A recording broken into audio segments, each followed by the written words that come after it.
नमस्कार स्टूडेंट, स्वागत है आपका आज की क्लास के अंदर, अंबेडकर क्लासेस के अंदर। अभी हम सॉल्व कर रहे हैं प्रीवियस ईयर क्वेश्चन पेपर और उसके अंदर मैंने क्वेश्चन नंबर 8 तक आपको जन्माष्टमी वाले दिन करवा दिया था। आज संडे है और आज के दिन मैं बाकी के बचे हुए क्वेश्चन आपके लिए सॉल्व करवाऊंगा। उम्मीद है उस वीडियो से जो कंपार्टमेंट वाले बच्चे हैं वो काफी क्वेश्चन को सीखेंगे और इस बार जो कंपार्टमेंट का पेपर है 23 तारीख को, उसमें अच्छे नंबरों से पास होकर दिखाएंगे। ठीक है, ताकि जिंदगी में आगे बढ़े, ना कि आप रुके रहें। देखिए, किसी भी पेपर को क्रैक करने के लिए सबसे ज्यादा जरूरी है कि आप अपने ऊपर भरोसा रखें। आपका कॉन्फिडेंस आपको 50% जीत दिलाता है, क्योंकि आप कितनी भी प्रैक्टिस कर लो और आपको खुद पर भरोसा नहीं है तो आती हुई चीजें भी गलत हो जाएंगी। तो विश्वास के साथ जाइए, पूरी मेहनत के साथ जाइए, बाकी सब प्रभु परमेश्वर पे छोड़ दीजिए। आपका काम है कर्म करना, प्रैक्टिस करना। जितना आप प्रैक्टिस करोगे उतना अच्छा होगा। डरने की जरूरत नहीं है। कुछ बच्चों के मुंह से सुनना पेपर बहुत मुश्किल आएगा, बहुत ऐसा आने वाला वैसा आने वाला। मुझे एक बात बताइए, आएगा तो सिलेबस में से। वो सिलेबस आपको गवर्नमेंट ने पहले बता दिया, सीबीएसई ने पहले बता दिया आपको कि भाई ये आने वाला है। गिनती के क्वेश्चन है, गिनती के टॉपिक है, उनको अच्छे से प्रैक्टिस कर लीजिए, क्योंकि जो डर गया सो मर गया। क्वेश्चन कोई अमेरिका से नहीं आने वाले, आपके एनसीईआरटी से आएंगे। बहुत ज्यादा होगा तो प्रीवियस ईयर के पेपर से आ जाएंगे। वो मैं आप लोगों को करवा ही रहा हूँ। ठीक है, तो आप लोग ध्यान से पढ़ें और ध्यान से कोशिश करें, ज्यादा बातें ना करते हुए। चलिए क्वेश्चन नंबर 9 शुरू करते हैं। देखते हैं क्या करा क्वेश्चन नंबर 2 में। 2 men on either side of a cliff 75 metre high observe the angle. देखो, कोई चोटी है क्लिफ टाइप और उसकी जो हाइट है वो 75 मीटर। उसने डायग्राम बना के दिया हुआ, अगर ना भी दिया हो तो भी आप डायग्राम बनाने की कोशिश किया करो। इससे क्या रहता है, अगर बाई चांस डायग्राम दे ना दे तो हमें कोई फर्क नहीं पड़ेगा। ठीक है, चलिए आगे बढ़ते हैं। इसको नाम दे देते हैं ये भी। High observe angle of elevation of the top of the cliff to be 30 and 60। देखो, ऊपर उसने एक वर्ड यूज करा आइदर साइड, यानी कि अलग अलग दिशाओं में खड़ा है।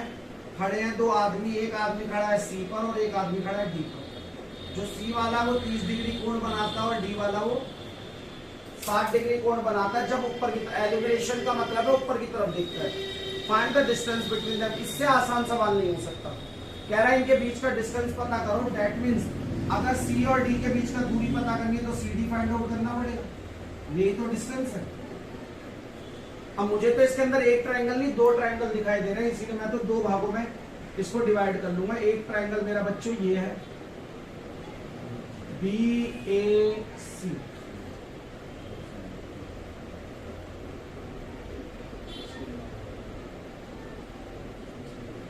और एक ट्रायंगल है BAD।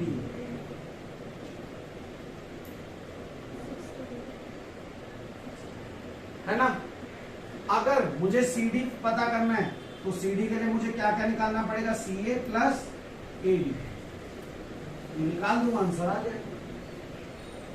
अब आपको एक गाना याद होना चाहिए जो ट्रिग्नोमेट्री में मैंने कराया था। मैंने अपनी वीडियो भी 8.1 की सीधे पहले डाल दी थी, आप लोग उसको देखिए। मैंने वहां पर एक गाना आपको याद कराया, पंडित बद्री प्रसाद हर हर बोले सोना चांदी तुम।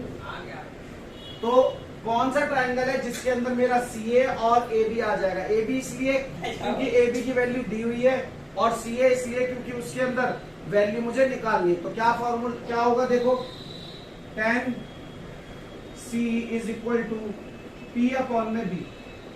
tan C कितना है 30 degree is equal to AB upon में C।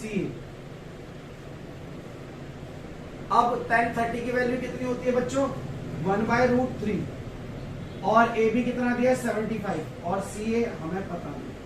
क्रॉस मल्टीप्लाई करेंगे तो CA बराबर आ जाएगा बेटा 75√3। पहली वैल्यू मेरी आ गई।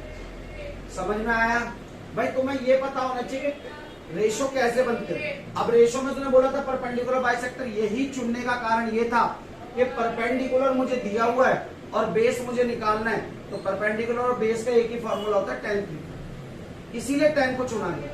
tan थीटा की वैल्यू 30 थी, वो रख दी। AB की वैल्यू 75, CA की वैल्यू CA, क्रॉस मल्टीप्लाई करा CA की वैल्यू आ गई।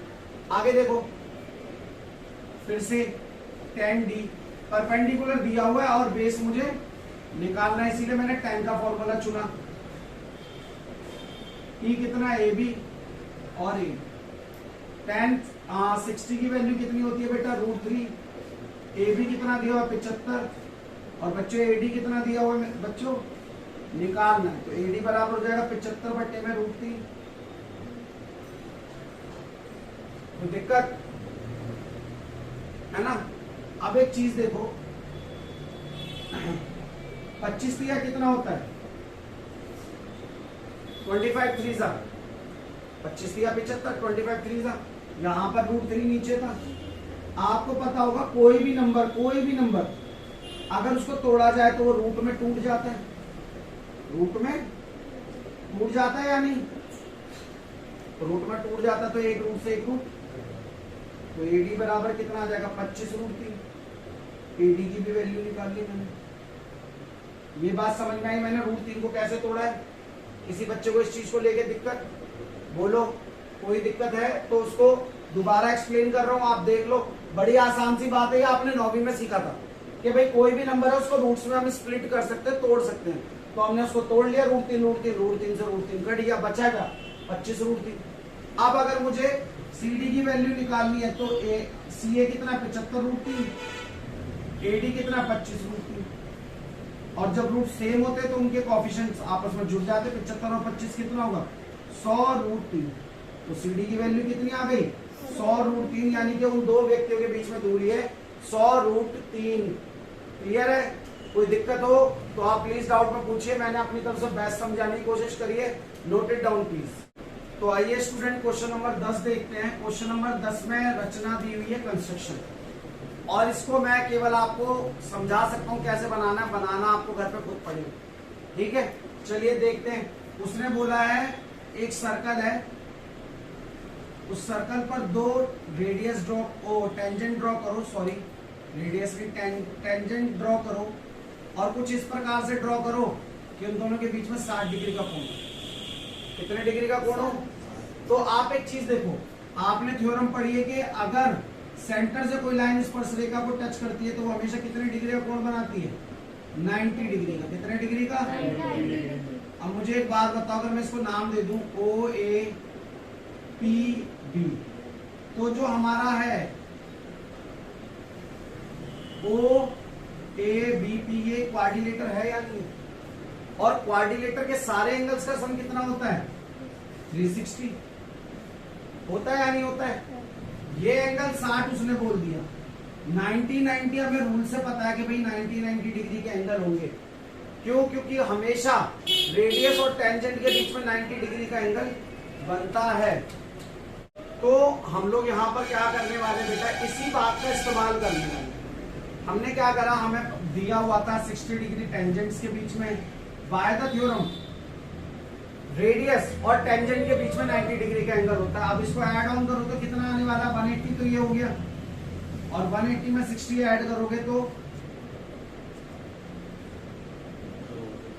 240 कितना आ गया। यानी कि तीन एंगल्स का सम 240 है। तो ये एंड वाला कितने का हो जाएगा 360 में से माइनस कर 120। अब जब आप कंस्ट्रक्शन करने जाओगे तो आपको ये एंगल कभी नहीं बनाना। ये तो ऑटोमेटिकली बन जाएगा। आपको क्या करना है पहले आप एक सर्कल ड्रॉ करोगे। कितने सेंटीमीटर का बोला उसने 3 सेंटीमीटर का। कितना बेटा 3 सेंटीमीटर। फिर यहाँ पर इसको यहाँ पे प्रकार रखकर आप क्या करने वाले हो 120 डिग्री का कोण बनाओगे। और उम्मीद ये करता हूँ 9वीं क्लास में एंगल बनाना सभी ने सीखा होगा। अगर नहीं सीखा तो डी से बना लेना वैसे तो आना चाहिए। 120 का एंगल बना के एक और रेडियस ड्रॉ कर देंगे। अब इस वाली रेडियस पर यहाँ पर 90 डिग्री का एंगल ड्रॉ करेंगे और एक लाइन खींच देंगे जो कि टेंजेंट होगी। यहाँ पर भी एक 90 डिग्री का एंगल बनाएंगे और तो ऑटोमेटिकली 60 डिग्री का आने वाला है। ओके बच्चों इसको आप घर पे ट्राई करिएगा। आगे बढ़ते हैं नेक्स्ट क्वेश्चन की तरफ। हमारा पार्ट सी शुरू होने वाला है।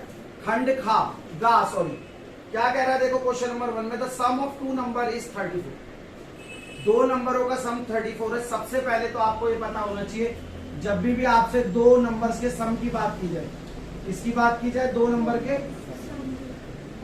तो याद रखना हमेशा एक नंबर क्या होने वाला है लेट दी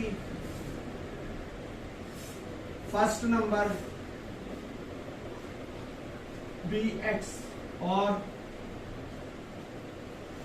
सेकंड क्या होगा 34 माइनस एक्स, यानी कि एक एक्स होगा तो दूसरा क्या होगा, उस टोटल में से जो उसने टोटल बोला है उसमें से एक्स को माइनस करो।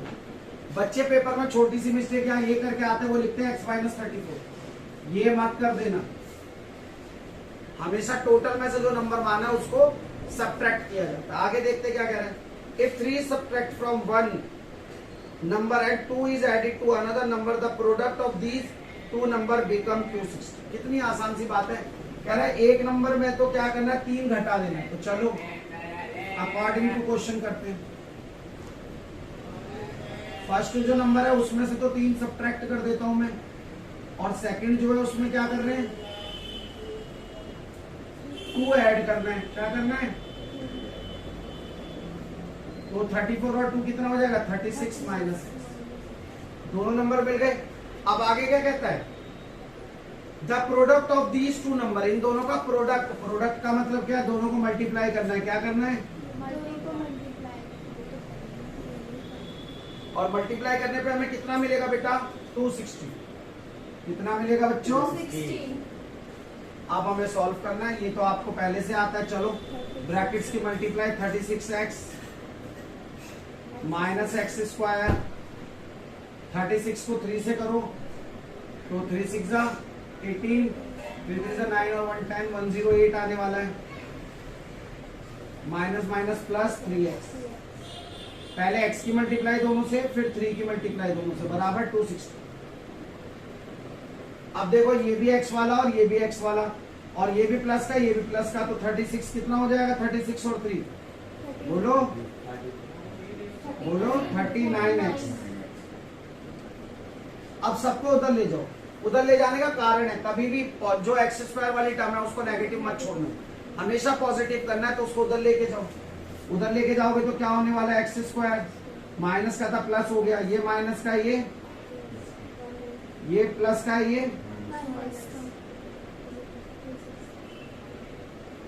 ये तो अपनी जगह पे था, तो इसका साइन चेंज।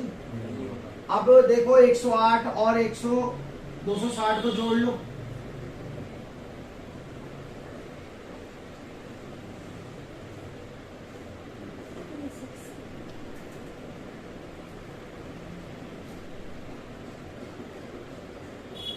अब हमारे पास क्या आ चुका है, क्वाड्रेटिक इक्वेशन।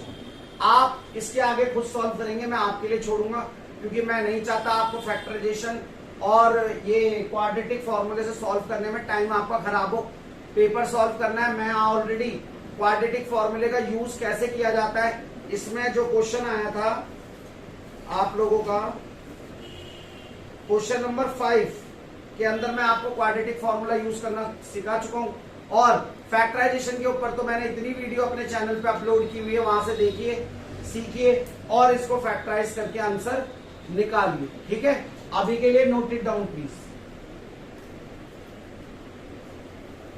फ्रेंड्स, क्वेश्चन को सॉल्व करने के लिए पढ़ते जाइए और साथ साथ सॉल्व करते जाइए। पहली बात तो उसने ये बोला है कि भाई हाइपोटेनियस है, बेस है, डेट मींस एक राइट एंगल ट्रायंगल हो गई होगी, ये बात तो कंफर्म है। अब कह रहा था hypotenuse is of a right angle triangle is 6 centimeter more than twice the length of shortest side.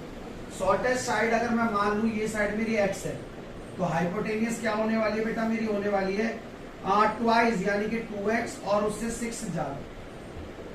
उसने बोला ट्वाइस, इसलिए मैंने x में 2 की मल्टीप्लाई करी, और वो कह रहा है कि 6 मोर है, 6 मोर दैट मीन्स ऐड होगा 6, यानी कि अगर मोर या लेस वर्ड यूज करेगा तो ऐड और सब्ट्रैक्ट होता है, ट्वाइस, थ्राइस, 4 टाइम, तो हम मल्टीप्लाई। अब हमारी बात आती है अगली साइड, ये कह रहे हैं the length of the third side is 6 centimetre less,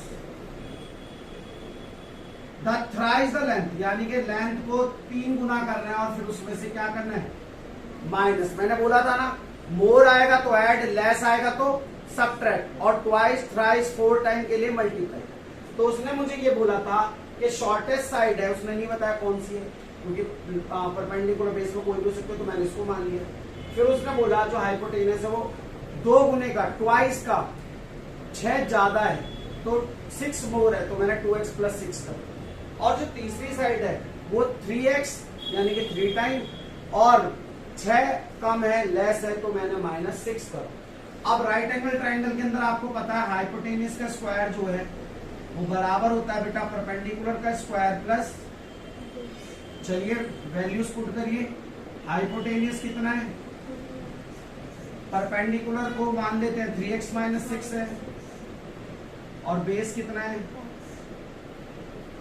यहां पर एक छोटी सी लाइन लिखनी पड़ेगी, let the base be x, then hypotenuse is equal to 2x plus 6 according to question, and perpendicular is equal to 3x minus 6 according to question।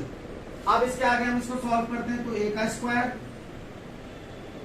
Plus b का square plus 2 into में a into में b, a plus b का whole square का formula हम लोग यहाँ पे use कर रहे हैं। इसमें कौन सा यूज होगा, a माइनस b का होल स्क्वायर, तो a का स्क्वायर प्लस b का स्क्वायर माइनस 2 इंटू में a इंटू में b। इधर a प्लस b का लगा, इधर a माइनस b का, दोनों में फर्क केवल इतना होता है, प्लस वाले में यहाँ प्लस आता है, माइनस वाले में माइनस। इसको करते हैं प्लस x।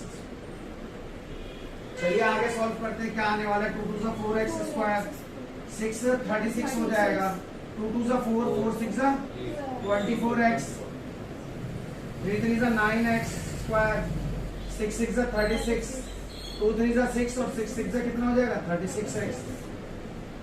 कोई दिक्कत बेटा यहाँ तक सभी को समझ में आया?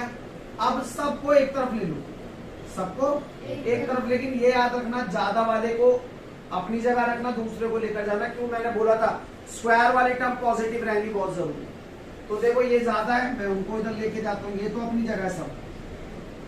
चलो इसको पहले जोड़ के भी लिख देता हूँ, 9 और 1 कितना हो जाएगा 10x, कितना हो जाएगा प्लस 36 माइनस 36x, ये उधर जाएगा भाई, माइनस का है सॉरी प्लस का है माइनस हो जाएगा, प्लस का है माइनस हो जाएगा, प्लस का है माइनस, और उधर क्या बचा 0। समझ में आया यहाँ तक बच्चों? चलो आगे बढ़ते हैं। अब एक जैसी टर्म्स के बीच में एक्टिविटी होगी, एक पॉजिटिव एक्स स्क्वायर है और एक नेगेटिव, यहाँ 10 है यहाँ 4 है, 10 में से 4 माइनस करो, क्योंकि प्लस वाला बढ़ाता है इसीलिए प्लस का साइन है। नाउ एक्स वाली टर्म, ये भी नेगेटिव ये भी नेगेटिव, नेगेटिव नेगेटिव जुड़ जाता है, तो इसको जोड़ोगे तो 36 और 24, 6 4 10 1 हासिल 60, तो माइनस के 60x।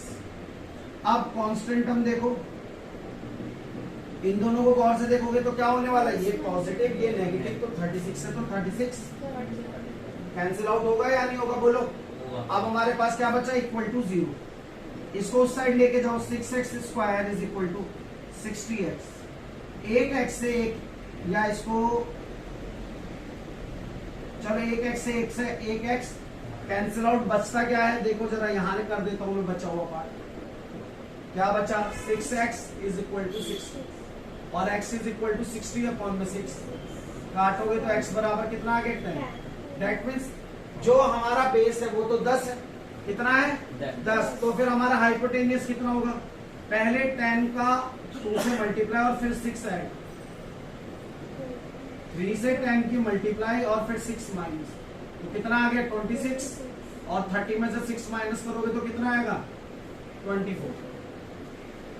हमने बेस भी पता कर लिया, हाइपोटेनियस भी, और आपका परपेंडिकुलर भी। कोई बड़ी बात नहीं थी, बस एक कैलकुलेशन थोड़ा सा आपको ध्यान से करना, और कैलकुलेशन में है क्या, a प्लस बी का फॉर्मूला आप लोग 6th से यूज करना आ रहा है आपको, 8th में तो पूरी एक एक्सरसाइज है जिसमें ये, और इसको सॉल्व करके फिर बस आपको सबको ये ध्यान देना भाई, एक जैसे टर्म्स को हम लोग सब्ट्रैक्ट और ऐड कर सकते हैं, वही मैंने करा, सिंपल, बहुत सिंपल तरीके से कराने की कोशिश करिए। 2 बार ये जो यहाँ पे सॉल्व हुआ है इसको 2 बार खुद करने की कोशिश कीजिए, एक बार देखकर एक बार बिना देखे, और उसके बाद आप देखिएगा तीसरी बार आप इसको बड़े आराम से कर पाएंगे। तो डोंट बी हेजिटेट, क्वेश्चन को देख के डरना नहीं है, बस हमें सवाल करना है। Okay, write down please. आइए स्टूडेंट क्वेश्चन नंबर 12 करते हैं। क्वेश्चन नंबर 12 थोड़ा सा डिफिकल्ट है, लेकिन ऐसा नहीं है कि आप कर नहीं सकते। फिगर थोड़ी बड़ी बना देता हूं आप लोगों के लिए।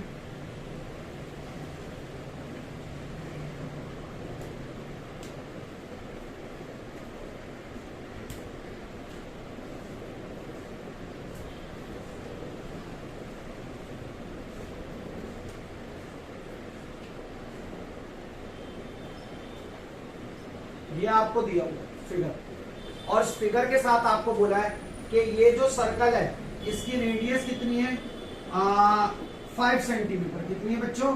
5 सेंटीमीटर। और कह रहा है ये जो जीवा है, ये जो कॉर्ड है, इसकी पूरे की लंबाई, पीओ तो हमारी रेडियस थी तो वो मैंने 5 सेंटीमीटर बोल दी है, और जो पी क्यू है वो कितना है बेटा 8।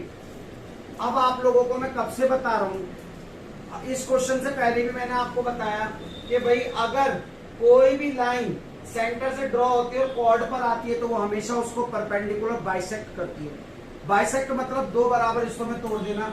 इसका मतलब ये हुआ जो पी आर है बेटा वो 4 सेंटीमीटर है, और जो आर क्यू है या क्यू आर है वो भी 4 सेंटीमीटर है। आपको निकालने के लिए क्या बोला है उसने, आपको निकाल के देना है टीपी। क्या निकाल के देना है? टीपी। समझ में आ रही है बात? अगर टीपी निकाल के देना है तो चलो सॉल्व करते हैं। सबसे पहले तो मुझे ये दिखाई दे रहा है कि यहाँ पर 2 ट्राइंगल है मेरे आगे। कितने ट्राइंगल है? 2। एक ट्राइंगल तो ये है POT, जिसमें ये 5 दिया हुआ है, ठीक है। यहाँ पे R था, मैं लेट कर लेता हूं, लेट TR जो है वो x के बराबर, TR जो है वो तो ये x है, ठीक है बच्चों। और यहाँ पर आपको ये भी नहीं पता है अभी, TP आपको निकाल के देना है। और दूसरा ट्रायंगल कौन सा बच्चों? PRT। अब ये जो PRT है इसको देखते हैं जरा। तो TP मुझे निकालना है, TR मुझे पता नहीं है, और PR मेरा 4 सेंटीमीटर, ठीक है। मैं किसी भी तरीके से RO निकाल सकता हूं। अगर आप गौर से देखो तो एक और राइट एंगल ट्रायंगल इसमें कंस्ट्रक्ट हो रहा है जिसमें ये 5 सेंटीमीटर है, ये 4 सेंटीमीटर, PRO। अगर मैं इसमें पाइथागोरस लगाऊं तो आपको पता है कि PO का जो स्क्वायर होगा वो बराबर होगा बेटा किसके? PR का स्क्वायर प्लस RO का स्क्वायर। PO कितना होता है? 5। PR कितना होता है? 4। RO का होल 25 माइनस 16, 4 4 जा 16 होगा। पाइथागोरस यूज करना सिखा चुका हूं, इसलिए थोड़ा सा स्टेप्स को मैं स्किप कर दूंगा। तो कितना आ गया? 9 अंडर रूट RO, यानी कि RO की वैल्यू कितनी आ गई? 3। कितनी आ गई? 3। अगर अब मैं यहाँ क्वेश्चन मार्क की जगह 3 लिख दूं कोई प्रॉब्लम तो नहीं है? तो देखो बेटा, अगर मैं इस फॉर्मूले में टीपी की वैल्यू निकालना चाहता हूँ तो आपको सबसे पहले अकॉर्डिंग टू फिगर ये समझना पड़ेगा ये 90 डिग्री का एंगल है और यहाँ भी 90 डिग्री का, यानी कि R पे। अब मैंने 90 डिग्री का एंगल क्यों पकड़ा है? पहले 90 डिग्री के सामने वाली साइड हाइपोटेनियस होती है। 90 डिग्री के सामने वाली हाइट क्या होती है? साइड क्या होती है? आपकी परपेंडिकुलर। मैंने 90 डिग्री इसलिए पता करा है क्योंकि 90 डिग्री के सामने वाली साइड क्या होती है? हाइपोटेनियस। तो चलिए इसको सॉल्व करते हैं। तो TO का स्क्वायर क्योंकि हाइपोटेनियस होगा, TP का स्क्वायर प्लस PO का स्क्वायर। अगर वैल्यू पुट करूं तो TO की वैल्यू क्या होगी? x प्लस 3 का होल स्क्वायर। TP की वैल्यू पुट करूं तो कितनी होगी बेटा? नहीं पता, वो तो मुझे निकालना है। और PO कितना होगा? 5 का स्क्वायर। इसको इधर ले आओ, x प्लस 3 का होल स्क्वायर माइनस 5 का होल स्क्वायर बराबर हो जाएगा TP का होल स्क्वायर। ये पहली बात है। अब दूसरे ट्रायंगल में जाते हैं, वहां पर अगर मैं देखता हूँ 90 डिग्री तो TP ही यहाँ पर आपका क्या होगा?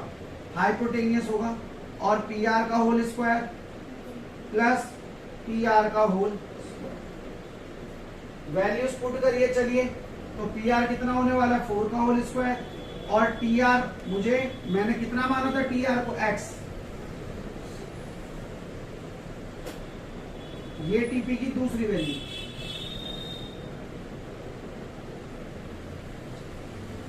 फर्स्ट वैल्यू TP की निकाल ली और सेकंड। अब एक बात बताओ, TP तो फिगर में एक ही है तो उसकी लेंथ इक्वल होनी चाहिए, यानी कि ये जो मैंने निकाला और ये निकाला ये दोनों क्या होंगे? इक्वल होने वाले। क्या होने वाले? चलिए इक्वल कर देते हैं इसको।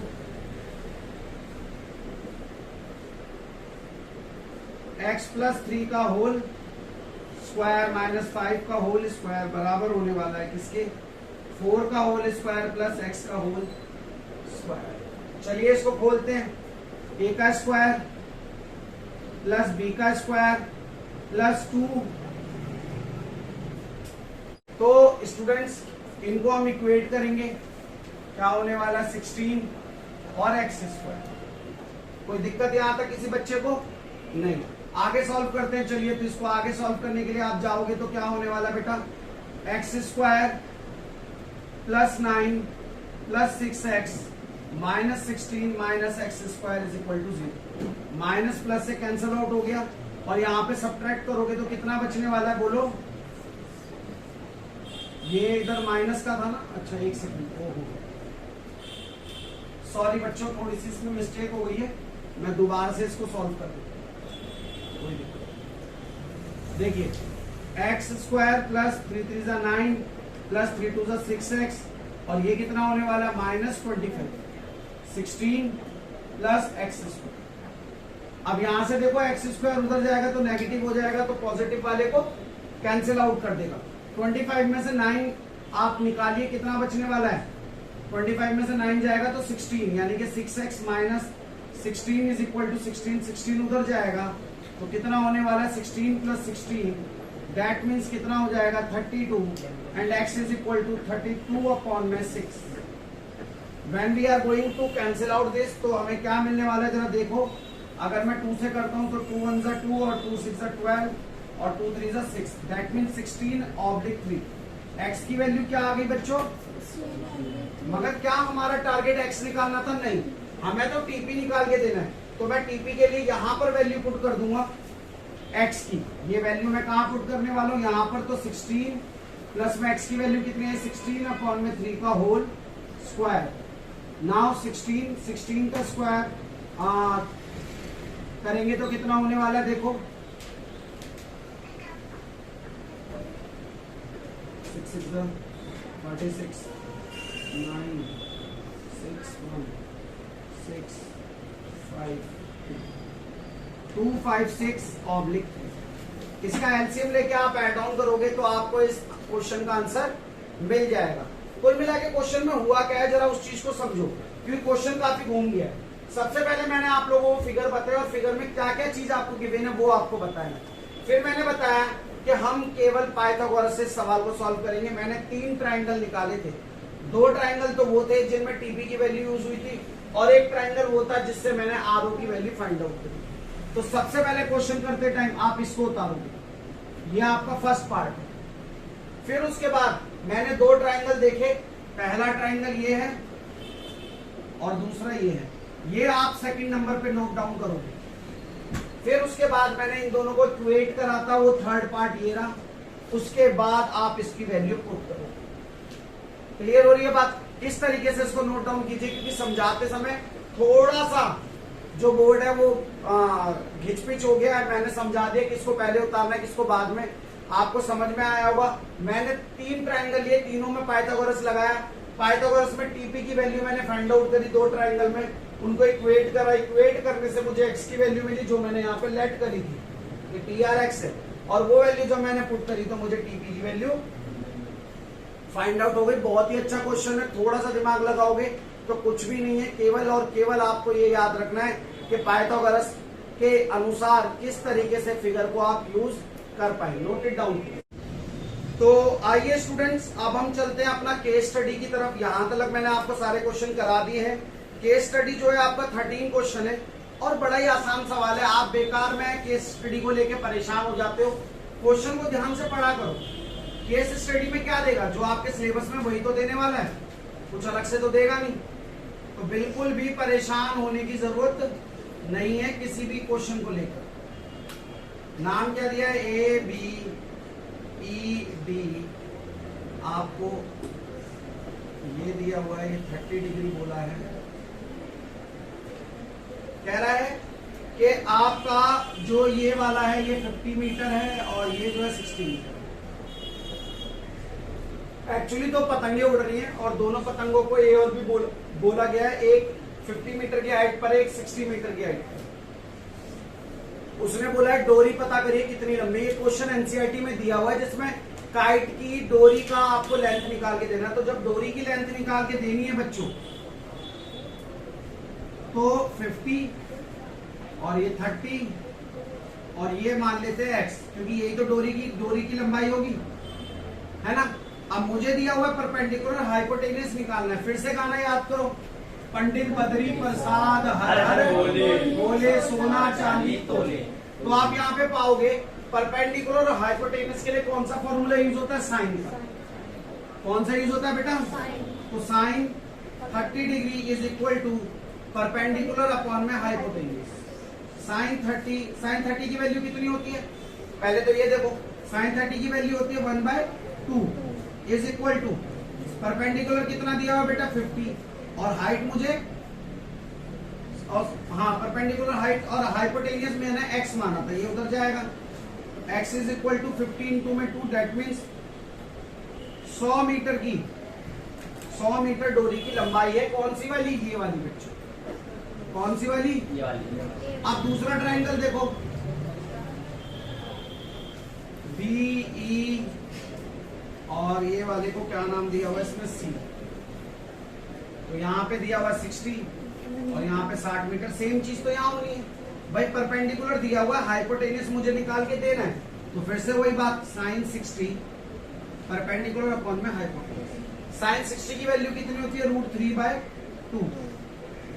आपको देखो टेबल याद होना चाहिए, साइन 10 का, इसीलिए जो मैंने 8.1 एक्सरसाइज करवाई है, आप प्लीज उस वीडियो को देखिए और उस वीडियो से जितना भी बेसिक है इसका कवर कीजिए, क्योंकि अगर बेसिक बताने बैठूंगा तो परसों ही पेपर है, कल का दिन बीच में रह रहा है, तो हो नहीं पाएगा। इसीलिए आप लोगों को क्या करना पड़ेगा, वो वीडियो घर पे बैठकर देखनी है, बेसिक क्लियर हो जाएगा।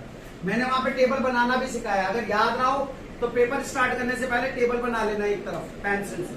चलिए आगे करते हैं। परपेंडिकुलर कितना है 60, हाइपोटेन्यूज मुझे पता नहीं है, आगे सॉल्व करेंगे। तो क्रॉस मल्टीप्लाई होगा, तो हाइपोटेन्यूज हो जाएगा 60 × में 2/√3। h ऊपर चला गया बच्चों, और ये उल्टा होके यहाँ आ गया। मैंने आपको अभी लास्ट क्वेश्चन भी बताया था, क्या मैं 60 को ऐसे लिख सकता हूँ 3 × में 20, बोलो भाई 3 × 2 = 6 होता है, 60 तो आएगा, तब भी वो नीचे √3 था।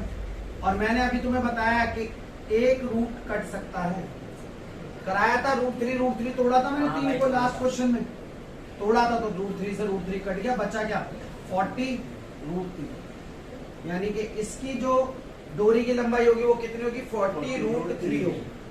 अब देखो उसने थोड़ा सा कंफ्यूज करने के लिए आपको बोल दिया ये बताओ कि AB कितना है, क्या बोल दिया AB। अब बच्चे डर जाएंगे यार क्या करूं, चलो यहाँ पे तो 9वें चैप्टर का हो रहा था। गौर से देखो यार, हमें पता है कि कोई भी अगर आधा चंद्रमा बनता है यानी कि स्ट्रेट लाइन पे एंगल बन रहे तो उनका सम कितना होता है 180, कितना होता है 180। और ये दोनों जुड़ के कितने हो रहे 60 और 30 90। तो बेटा ये बीच वाला एंगल कितने का बचा 90 का। और अगर बच्चों ये 90 का बचा तो आप ही सोचो खुद, क्या ये एक राइट एंगल ट्राइंगल है? और अगर राइट एंगल है तो पाइथागोरस लगा सकते हो नहीं लगा सकते? अभी तो पाइथागोरस लगा है, जितने भी राइट एंगल ट्राइंगल है सब में पाइथागोरस लग सकती है। तो चलो इसको सेपरेट कर देता हूँ।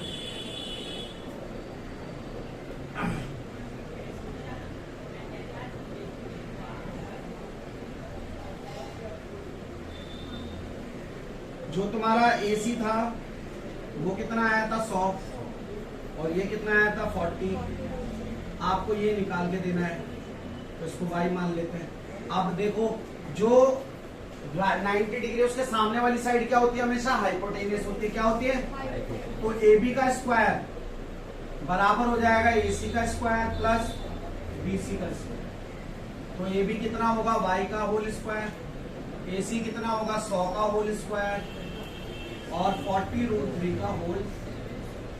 100 का स्क्वायर कितना हो जाएगा 10,000 प्लस 40 √3 का स्क्वायर निकालना है तो कैसे करते हैं वो देख लो। वैसे तो 9वीं में आपको ये आना चाहिए, लेकिन चलो 4 4 जा 16, 2 0 लग गए और √3 क्या होगा पूरा 3 होगा। क्या हो जाएगा? अब 16 3 से कितना होता है 48, यानी कि इसका स्क्वायर आ रहा है 4800। अब जोड़ो 4800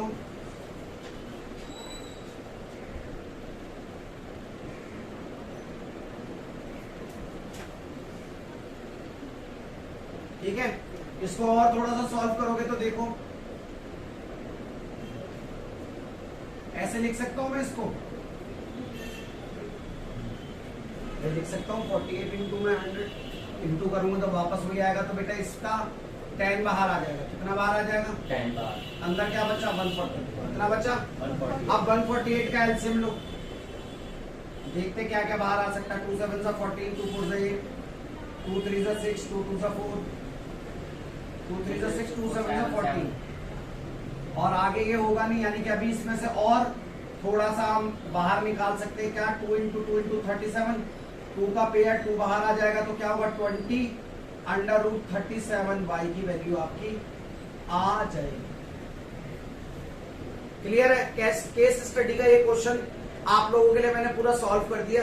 इसको नोट डाउन कीजिए। फिर अगला क्वेश्चन, लास्ट क्वेश्चन जो इस पेपर का वो आपको करवाऊंगा। आइए स्टूडेंट्स अगला क्वेश्चन देखते हैं, केस स्टडी का ही क्वेश्चन नंबर 14।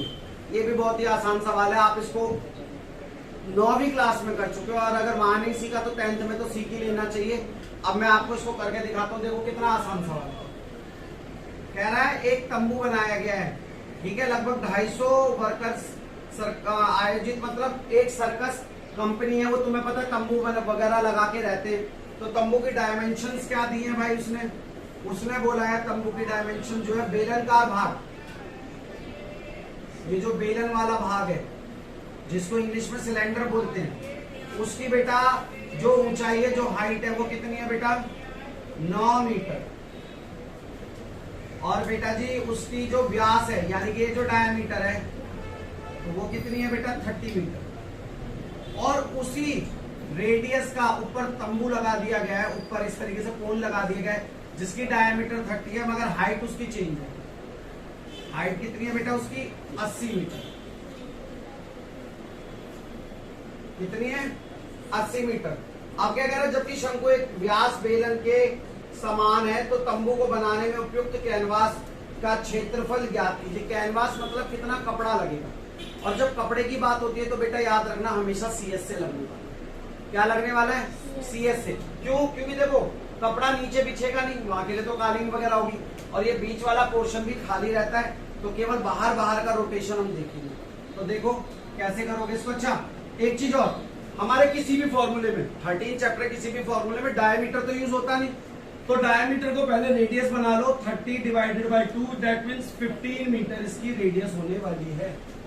अब यहाँ पे टोटल 2 फिगर्स है, एक तो कोण का CS से लगाना पड़ेगा आपको, प्लस एक बेलन या सिलेंडर जिसको आप बोलते हो उसका CS से लगाना पड़ेगा। तब आपको मिलेगा टोटल क्लोथ। क्या मिलेगा? टोटल क्लोथ, यानी कि कुल कपड़ा कितना यूज होने वाला है वो आपको मिलेगा। तो शंकु का क्या होता है बेटा? πr_l, और इसका क्या होता है बेटा? 2πr_h। अगर फॉर्मूले याद नहीं है तो प्लीज फॉर्मूले याद कर लीजिए, फॉर्मूले मस्ट है। अब एक चीज देखो बेटा, पाई की वैल्यू सेम होती है और रेडियस ऑलरेडी वो बोल चुका है कि दोनों की क्या है?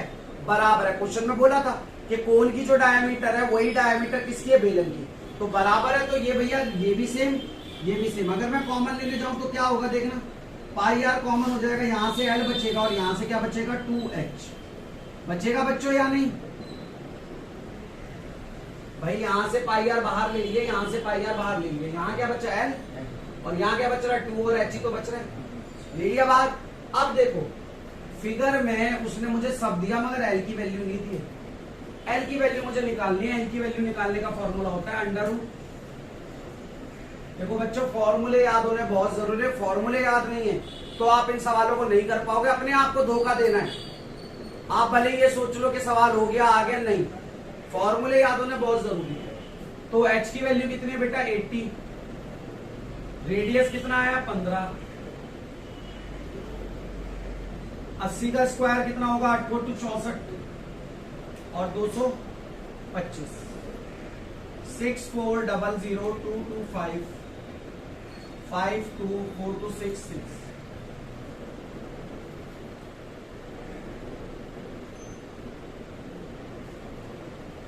सिक्स 6 2 5 आ गया हमारे पास। चलिए इसका एक बार एलसीएम लेके देखते हैं क्या कुछ बाहर निकल सकता है। 5 1 5, 1 इधर जाएगा, 5 3 15, 1 इधर जाएगा, 5 2 10 और 5 5 25, 5 6 30, 5 2 10, 5 से फिर चला जाएगा 125, 5 से फिर चला जाएगा 25, 5 से फिर चला जाएगा और 5 से फिर। तो पेयर बनाओ, देखो बेटा 1 5 यहां से बाहर, 1 5 यहां से बाहर और 1 5, यानी कि ये 5 इंटू 5 इंटू 5 बाहर देने वाला है। मैंने बताया था रूट में पेयर्स बन जाते हैं तो नंबर बाहर आ जाता है। और कितना मिल गया हमको 125, यानी कि जो स्लांट हाइट है, जो एल है, ये जो तिरछी वाली हाइट है, ये वाली, ये जो है आपकी कितनी है बेटा 120। अब वैल्यूज पुट करो, आंसर पा लो। भाई पाई की वैल्यू तो कुछ अलग से रखने के लिए उसने नहीं बोली है, नहीं बोली है। चलो तो पाई की वैल्यू 22/7, रेडियस कितना है बच्चों 15, एल कितना आया बच्चों 125, 2h कितना आया बच्चों, h कितना था बोलो, ये हाइट किसकी है, तंबू की है ना, यानी कि 9। 80 हाइट इसलिए नहीं रख सकते क्योंकि हमने जब कॉमन लिया था तो याद रखो सिलेंडर वाले में h बचा था, इसका तो h यूज ही नहीं हुआ, इसमें तो l आ रहा था। तो h हम किसका रखेंगे, सिलेंडर का, जो कि 9 मीटर है। कितना है, क्लियर है इतनी बात। चलो अब आगे सॉल्व करते हैं।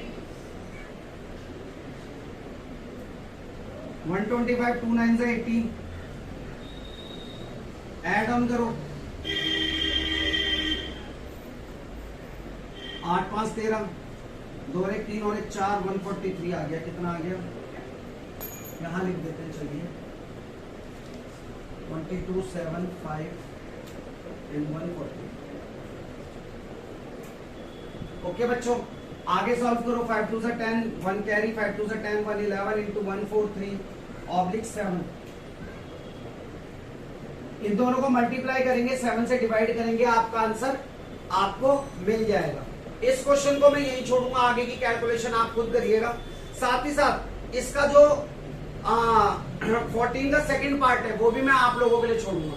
आप लोग इसको करने की कोशिश करिएगा, नहीं आता है तो डाउट पूछिए, मे भी मैं कल ही फिर उसका भी सॉल्यूशन कल ही डाल दूंगा, परसों तो आपका पेपर है। बट फिर भी बच्चों मैंने कोशिश ये करी है छोड़ करके आप लोगों को कुछ ना कुछ ऐसा देकर जाऊं जो कि आप लोगों को थोड़ा सा इस चीज की समझ हो कि भाई हमारा पेपर है और हम लोगों को पढ़ना है। आप लोग जितना प्रैक्टिस करोगे उतना आपको आएगा। मैंने अपनी तरफ से पेपर पूरा सॉल्व करवाया है, स्टैंडर्ड वाला, कोई गलती भी नहीं है। मैंने क्रॉस एग्जामिन भी करा है, अगर कोई गलती हो तो उसके लिए सॉरी। फिर भी आप लोगों को कॉन्सेप्ट समझाने की पूरी कोशिश की गई है। इसी के साथ पढ़ते रहिए, मस्त रहिए, स्वस्थ रहिए और हमारे चैनल को लाइक सब्सक्राइब करना बिल्कुल ना भूलें, क्योंकि जितना आप लाइक सब्सक्राइब करते हो हमारी हिम्मत उतनी बढ़ती है और उतना ही हम आप लोगों के लिए नए नए कॉन्सेप्ट पर वीडियो बना के लाते रहते हैं। साथ ही हमारा जो ये 10वीं और 9th वाला कोर्स है वो तो पैरेलली मैं चला ही रहा हूँ। ठीक है, इसी के साथ जय हिंद, जय भारत। सब्सक्राइब करना बिल्कुल ना भूले। धन्यवाद।